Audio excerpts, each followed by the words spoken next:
Hey aspirants, welcome to the channel. So आज मेरा exam था आरबीआई असिस्टेंट का सेकंड शिफ्ट में। एंड तो अभी जस्ट मैं बाहर निकल के घर जा रहा हूँ कार पे। एंड तो मेरे सिर्फ एनालिसिस करते हैं, ठीक है, सिर्फ एनालिसिस टाइप। सो पहले मैं एक चीज़ बता दूँ कि जो पिछले साल जैसा पैटर्न था ना, पिछले साल मैंने एग्ज़ाम तो नहीं दिया था बट मेमोरी बेस्ड पेपर मैंने किया था, ठीक है। तो उससे थोड़ा अलग था, पैटर्न सेम था बट लेवल थोड़ा अलग था। एसबीआई क्लरिकल टाइप उसके तरफ उसके जैसा लेवल था, ठीक है। सो फर्स्ट क्रोनोलॉजी था, पहले इंग्लिश आएगा, फिर आपका क्वांट्स आएगा, फिर रीजनिंग आएगा, ठीक है। वो जैसे रहता है वैसे ही। फिर पहले तो इंग्लिश आया और इंग्लिश में 5 अराउंड एरर डिटेक्शन थे।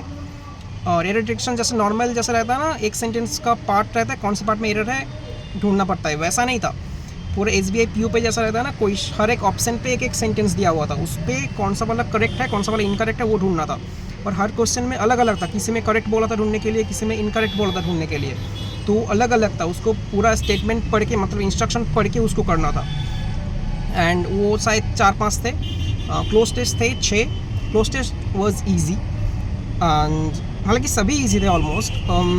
फ्रेज रीअरेंजमेंट्स थे, वो 5 था। 3 सेंटेंस, एक सेंटेंस का 5 पार्ट करा हुआ था, ABCD करके उसको सजाना था, ठीक है। वो 5 थे।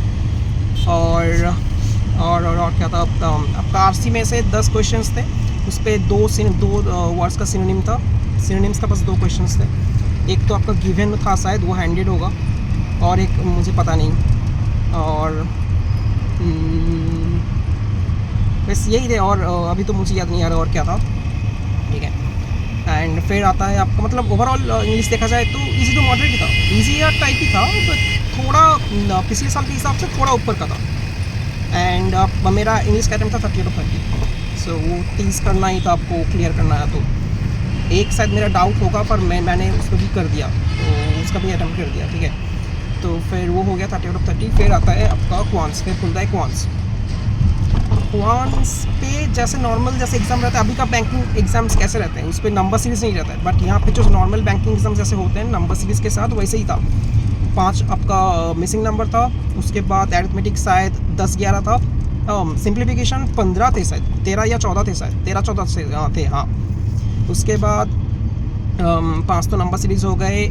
एक नॉर्मल जो DI रहता है वो था, ABCD करके प्लेयर्स थे, और उनका टोटल मैचेस, कितने मैचेस उन्होंने खेला है और कितने विनिंग मैचेस थे। और मैंने तो क्वेश्चन ना पढ़ के ही उसका जितने मैचेस उन्हें हारे हैं वो निकाल दिया था। वो नहीं निकालना था, क्योंकि उस पर हारने के साथ कोई क्वेश्चन था ही नहीं, वो मेरा वेस्ट हो गया वहाँ पे 1 मिनट वो निकालना। बट वो इजी था, टेब्यूलर टाइप DI था वो। क्वेश्चन DI के क्वेश्चन एकदम वन लाइनर्स थे, ठीक है। और एक और DI था आपका केसलेट, वो था, वो भी टेबुलर था, मतलब टेबल के हिसाब से सजाना था उसको। ABC करके 3 शॉप्स थे, उस पर लैपटॉप्स एंड आपका डेस्कटॉप सेल हो रहा था, ठीक है। उस पर लैपटॉप का एवरेज दिया हुआ था, वो निकाल के उसका वैल्यू डाल के फिर क्वेश्चन करना था। Caselet was easy, and questions also 4 questions थे शायद उस पर। एंड क्वेश्चंस पे मतलब नॉर्मली क्वेश्चंस थे, बस डिफरेंस निकालना, परसेंटेज निकालना, बस यही थे, और कुछ नहीं था।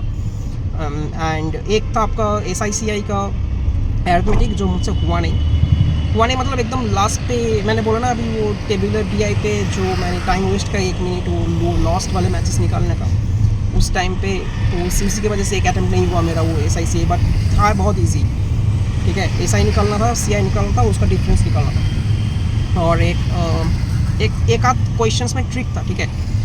जैसे अरिथमेटिक पे एक आध क्वेश्चन जैसा था कि जो मांगा है x का वैल्यू, वो सपोज कि x का वैल्यू मांगा है, तो x का नहीं मांगा है उसने 2x का मांगा है, ऐसे करके आपने x को निकालना, बस उसने 2x को मांगा। जैसे टाइम एंड वर्क का था, ठीक है। उसने बोला था नॉर्मल वर्क नहीं, ट्वाइस द नॉर्मल वर्क, वो कितने दिन में करेंगे, शायद 24 लोग थे, तो वो ट्वाइस था, वो देख के आंसर करना था। ऐसे 1-2 ट्रिक क्वेश्चन टाइप थे, ट्रिक नहीं थे, क्वेश्चन ईजी थे, बट पूछा कुछ अलग सा, ठीक है। एक तो आपका सर्किल का एरिया दिया हुआ था उसका, फिर उसके साथ ब्रेथ का डायमीटर निकालना था, मतलब डायमीटर के साथ ब्रेथ इक्वल था, वो था एक अरिथमेटिक, वो बहुत ईजी था। पार्टनर्स के ऊपर था, मिक्सचर के ऊपर था, और एज के ऊपर था। अरिथमेटिक्स बहुत ईजी थे, मतलब 1 लाइनर्स या 2 लाइन पे ही अरिथमेटिक हो रहा था, मतलब क्वेश्चंस 2 लाइन्स का ही था, ज़्यादा कुछ कॉम्प्लिकेटेड नहीं था, ठीक है। और मेरा अरिथमेटिक अटेम्प्ट था 34 out of 35, क्योंकि वो जो एक नंबर नहीं हुआ उस SICI का। एंड तो अभी तक हाँ फिर आया आपका रीजनिंग।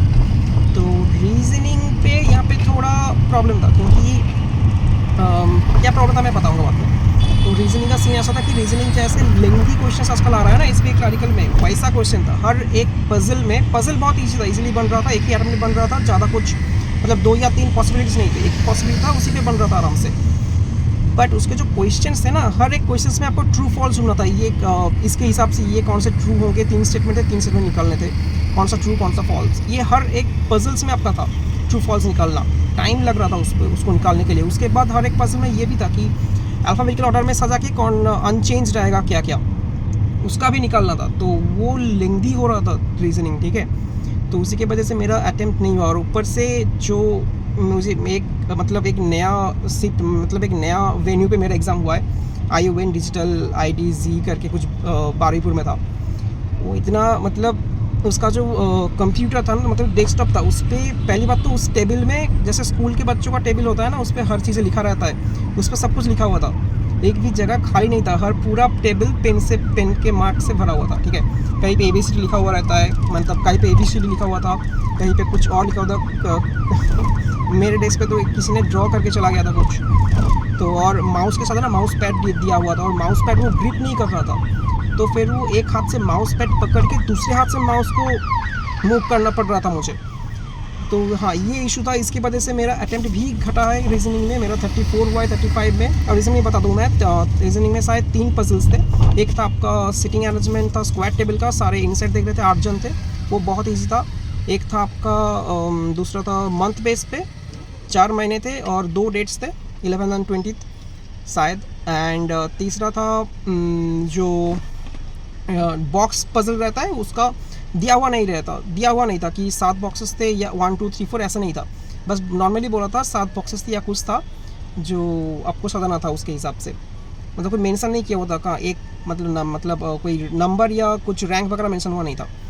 तो उस पे से 5 क्वेश्चन थे। ये 3 पजल से शायद 3 में से 15 थे वहाँ पे आपका। फिर जो न्यूमेरिक सीरीज़ था लंबा, उसको वो आपका स्क्रॉल करना पड़ रहा था। स्क्रॉल मतलब साइड वेज जो बार है ना, उसको बार बार इधर उधर करना पड़ रहा था देखने के लिए, क्योंकि वो बहुत लंबा था। तो उस पर वो साइड वाला जो रहता है ना आपका डैशबोर्ड, उसको हटाना था, तो फिर आपको पूरा दिखता। तो उसमें से 5 क्वेश्चन थे। एक आपका अल्फ़ाबेट सीरीज़, उसमें से 5 क्वेश्चन थे। और हाँ, अल्फ़ाबेट सीरीज़ में जो क्वेश्चंस है ना, वो 2-3 क्वेश्चन वहाँ पे मेरा छूटा, क्योंकि वो नहीं हुआ था, क्योंकि वो इतना बड़े बड़े क्वेश्चन था ना, वो मैं पढ़ के समझ ही नहीं पाया कि एक्चुअली में पूछा क्या। और टाइम भी जा रहा था फिर उस पर, क्योंकि मेरा एक हाथ में माउस का पैड पकड़ो, उसके ऊपर वो माउस मूव कराओ, तो वो बहुत डिफ़िकल्ट हो रहा था मेरे लिए। और फिर यही था। एक आपका फिर पेयर फॉर्मेशन था, और एक वर्ड्स निकालना था। जैसे एक वर्ड दिया रहता है, उसमें से 1st 6th 8th 9th ये वर्ड्स मिला के एक वर्ड करना था। वो मेरा होली आया था, हाँ शायद होली आया था, एक ही वर्ड आया था शायद, होली। और हाँ, तो बस यही था। और मेरे रीजनिंग में अटैम्प्ट घटा है, मतलब 31 अटैम्प्ट हुआ है बस। तो ओवरऑल 100 में से मैंने 95 अटैम्प्ट किया है। एंड हालांकि लास्ट ईयर कट ऑफ गया था 96 अराउंड, बट शायद इस साल ना जाए। पहली बात तो 8-9 वैकेंसी ज़्यादा है, और दूसरी बात लास्ट ईयर से जो पैटर्न है, जो लेवल है, वो थोड़ा सा ऊपर है, ठीक है। ज़्यादा नहीं बोलूँगा, बट हाँ थोड़ा सा ऊपर है। इट्स 50-50। सो अभी देखते हैं। एंड 13 तारीख को जितने लोगों का भी एग्ज़ाम है, all the very best to them.